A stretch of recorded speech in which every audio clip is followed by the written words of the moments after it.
I'm Jennifer Johnson and welcome to my Excel tip of the week. This week we are going to focus on sorting in Excel and learn how to sort from left to right.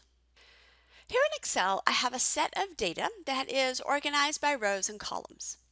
Now, in this particular example, instead of sorting vertically, I want to rearrange the columns so that they are sorted in alphabetical order. So in this case, I want Bob to be my first column.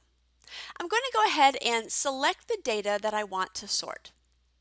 Notice that I am not including the total column or the total row because in both of those cases I do have formulas in there summing up the data.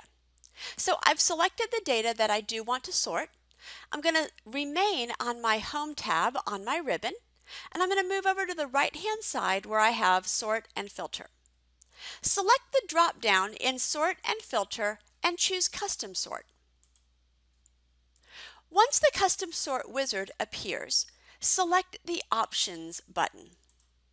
On the Options button, we can rearrange the orientation to sort from left to right.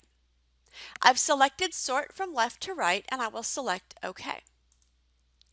Now that I am asking Excel to sort from left to right, the Sort By asks me which row I want to rearrange my data by. Notice that my names are located here in row 4 in Excel.